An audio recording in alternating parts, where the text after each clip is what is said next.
E aí, pessoal, eu sou o Daniel Cúrio e esse aqui é mais um Domingo de Lei, o podcast da Polícia Civil do Rio de Janeiro com apoio da Subsecretaria de Comunicação do Governo do Estado do Rio de Janeiro e da Rádio Roquete Pinto.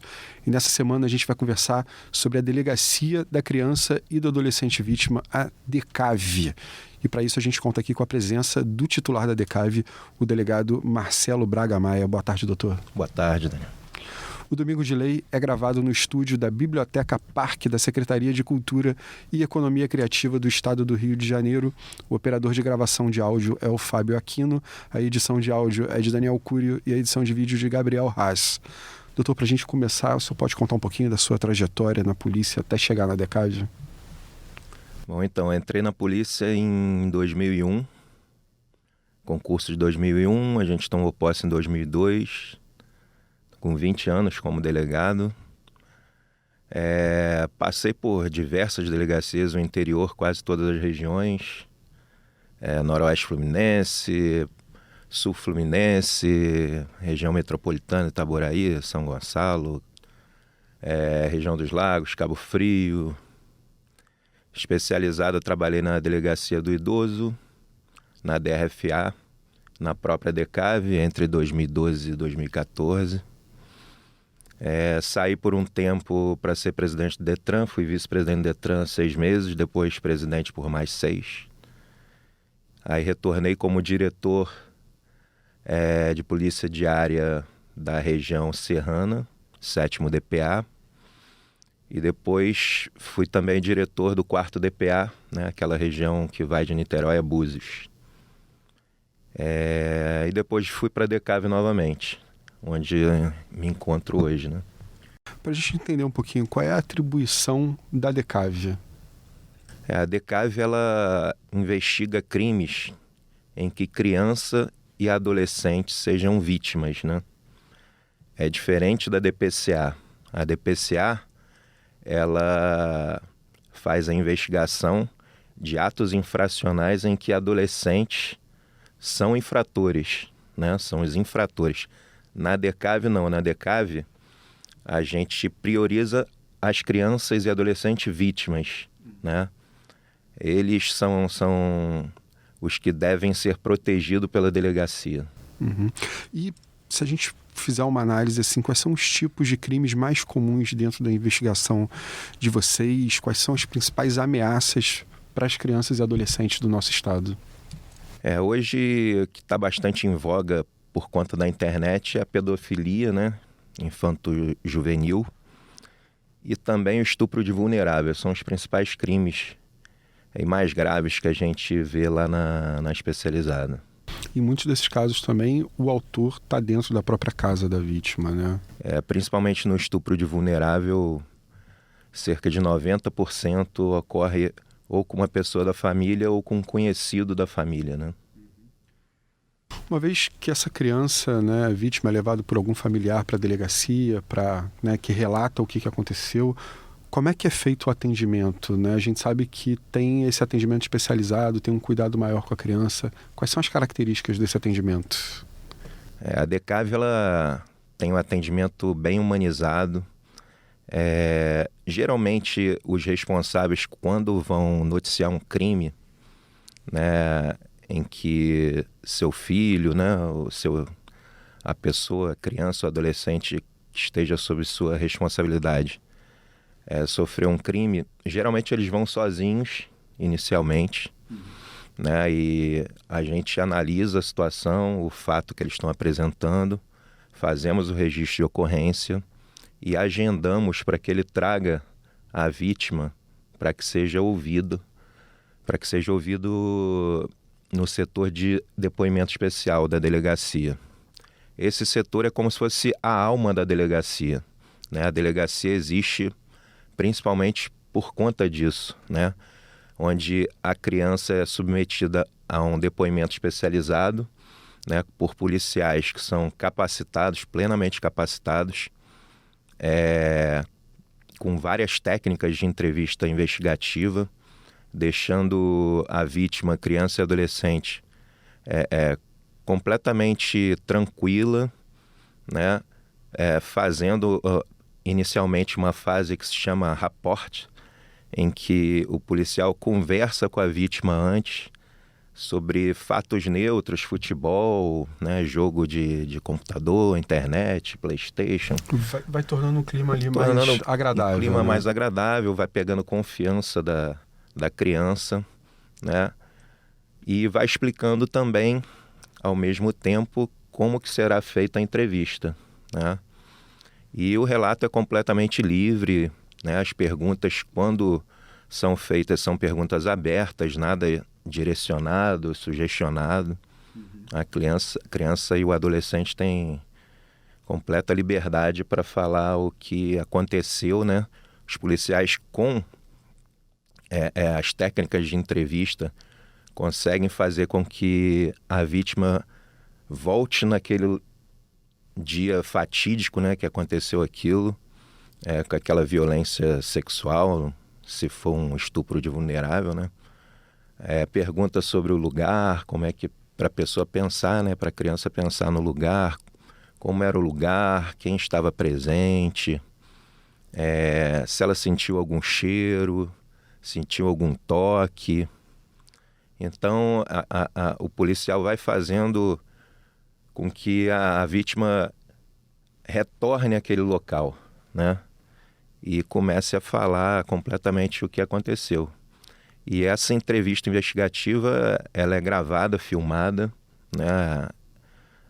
A gente tem um DVD de cada depoimento e o policial, no final, ele prepara uma ata, né? Que é um documento com os principais trechos que a vítima colocou lá no depoimento. Quais são os desafios de lidar com crianças e com adolescentes que estão nessa situação, né, mais fragilizada, que foram vítimas de um crime? Qual é o cuidado, a necessidade que traz lidar com uma criança dessa? Eu acho que o grande desafio, olhando pelo lado da DECAV, é você ter um corpo técnico privilegiado e qualificado, para que essa criança tenha apenas uma escuta, uma entrevista, para que ela não seja mais revitimizada. Não precisa ficar revivendo aquela situação ali várias vezes. Né? Então, a grande importância até mesmo da gravação do DVD é que a gente pode repassar, né, obedecido o sigilo, né, pode repassar um advogado, pode repassar ao juiz, ao promotor, né, ao conselheiro tutelar, para que essa criança não seja novamente exposta e que não volte a sofrer, né, e reviver aquele momento trágico dela. Uhum.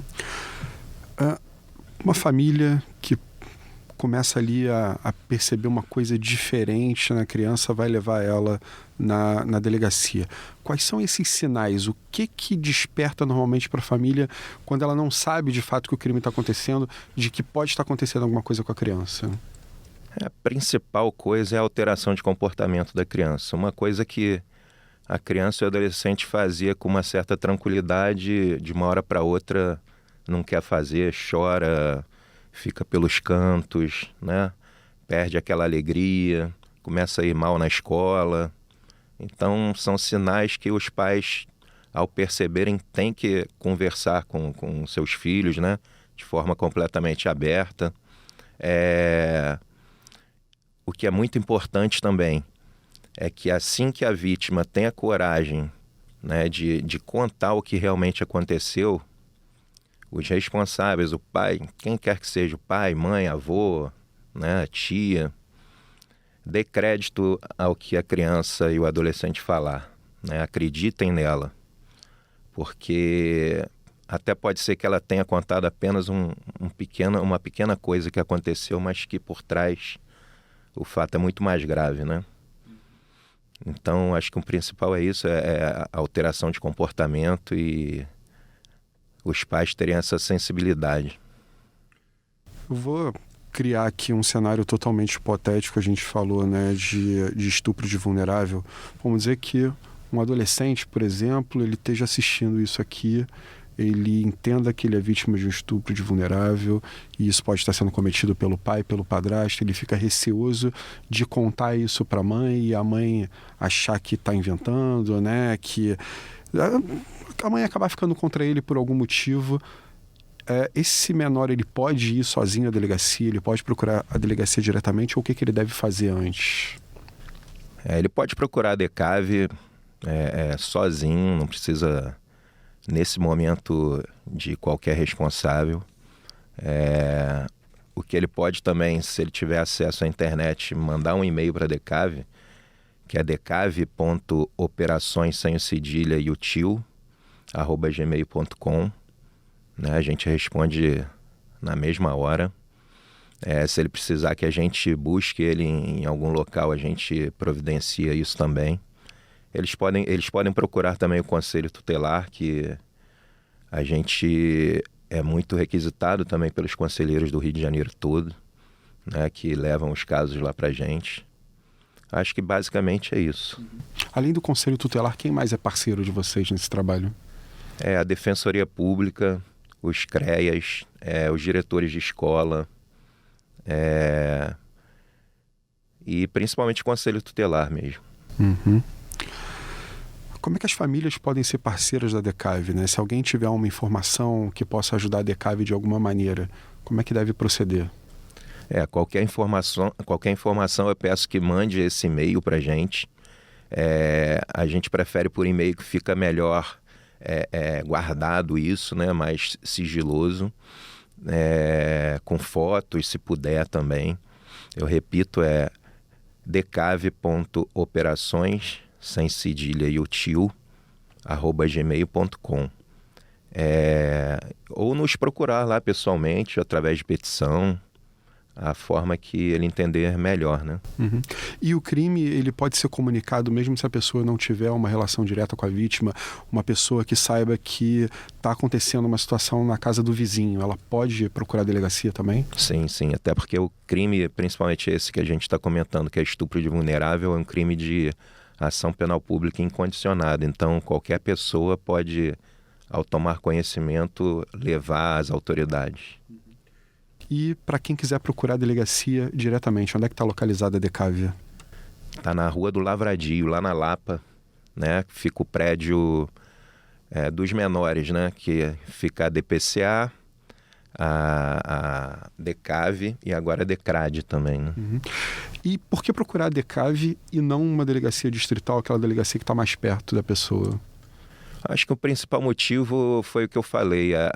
A alma da DECAV é o setor de depoimento especial. Os policiais lá da DECAV, eles são especializados, qualificados, já fizeram vários cursos. Inclusive, eles também participam dos cursos que a CADEPOL promove, né, para que cada delegacia tenha o seu policial capacitado para esse tipo de oitiva, né? E é importante esclarecer também que a DECAV ela gerenciava também o CAAC, que é o Centro de Atendimento a Adolescente e a Criança, né, que funcionava aqui no Souza Aguiar, aqui próximo.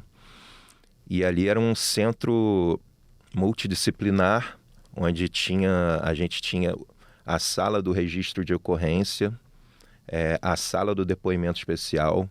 A gente tinha também o setor da própria perícia do IML, né, a perícia física, e tinha também todo aquele pessoal de assistência social, psicólogos, né, que dava aquele tratamento posterior à vítima. Além de você estar no hospital, que é um ambiente fora da delegacia, né, e que se a criança ou adolescente chegasse eventualmente machucada, né, já tinha aquele também atendimento prioritário ali.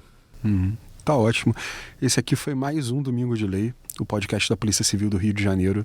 Para receber os nossos programas na hora e ficar por dentro de tudo, inscreva-se no nosso canal no YouTube e siga-nos também no Spotify.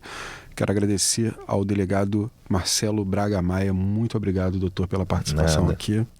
A gente volta daqui a 15 dias para contar muito mais sobre o trabalho da Polícia Civil. Um abraço e até lá!